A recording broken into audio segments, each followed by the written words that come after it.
زندگی گزارنے کا سب سے آسان راستہ، اس کا نام دین۔ اپنی جان صحیح جگہ لگاؤ، اپنا مال صحیح جگہ لگاؤ، اپنی مرضی نہیں، اپنی مرضی نہیں۔ یہ جان اللہ نے دی، جہاں اللہ چاہتے وہاں لگاؤ۔ یہ مال اللہ نے دیا، تمہارا مال نہیں ہے۔ عجیب بات بتاؤ، نماز کی رکعتوں کا قرآن میں تذکرہ نہیں، زکوٰۃ کے نصاب کا کوئی تذکرہ نہیں۔ حکم ہے زکوٰۃ، حج، نماز، احکام ہے، روزہ، تفصیل نہیں۔ اللہ نے مال کا مصرف، اللہ نے مال کا مصرف نام لے کے بتایا کہ مال کہاں کہاں خرچ کرنا ہے، مال کہاں کہاں خرچ کرنا ہے۔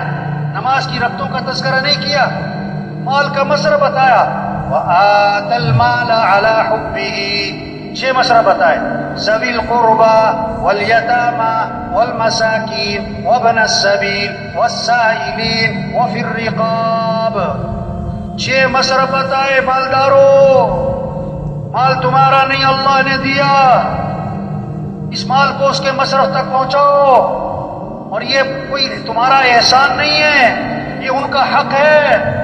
وفی اموالہم حق للسائل والمحروم، ان کے مالوں میں حق ہے، حق مانگنے والوں کا، نہ مانگنے والوں کا۔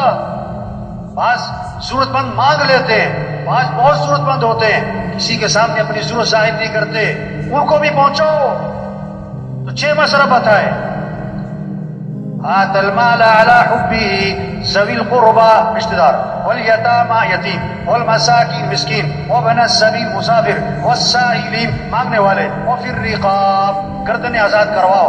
مقروض ہے، قرضے میں جھگڑا گیا، اس کا قرض ادا کرواؤ۔ کوئی قیدی ہے، اس کا جرمانہ ادا کرواؤ، اس کی دیت وغیرہ، تاکہ وہ قید سے رہا ہو۔ یہ 6 مصرف بتائے۔ آگے بتایا، آگے فرمایا وَأَقَامَ الصَّلَاةَ، ایک ہی کسے کہتے ہیں، نمازیں بھی قائم کرو۔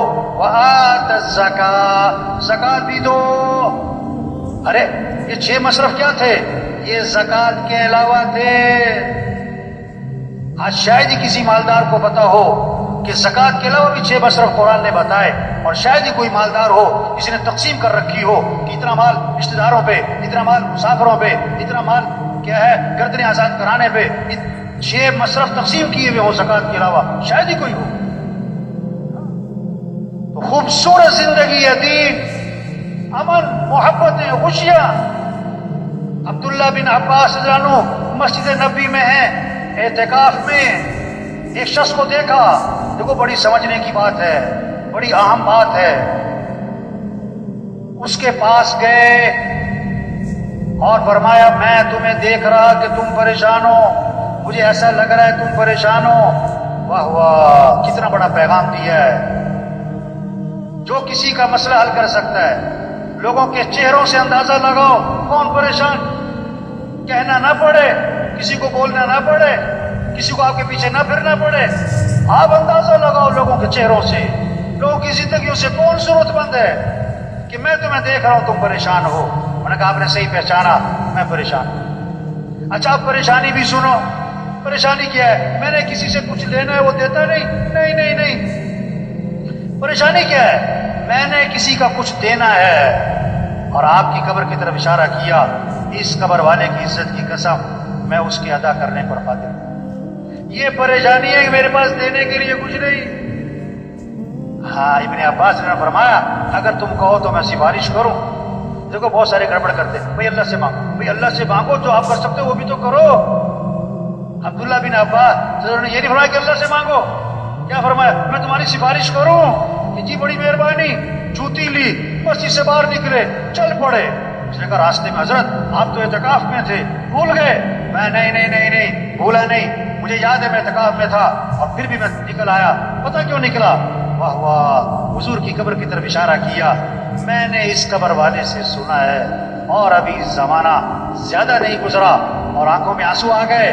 آپ نے فرمایا جو اپنے مسلمان بھائی کی حاجت کو پورا کرنے کے لیے چلے پھرے، کوشش کرے، یہ اس کے لیے 10 سال کے اعتکاف سے افضل ہے۔ واہ واہ، 10 سال کے اعتکاف سے کسی کی حاجت پوری کرو۔ تو میرے بھائیو دین کیا ہے؟ خوبصورت زندگی، پرسکون زندگی، سارے مسئلوں کا حل، غریبوں کے، مالداروں کے، عوام کے، حکمرانوں کے سارے مسئلوں کا حل دین۔ جو کچھ سنا گیا اللہ اس پر عمل کرنے والا اور آگے لوگوں تک پہنچانے والا بنائے۔ مزید اصلاحی بیانات کے لیے ہمارا یوٹیوب چینل ایمان و یقین کو سبسکرائب کریں۔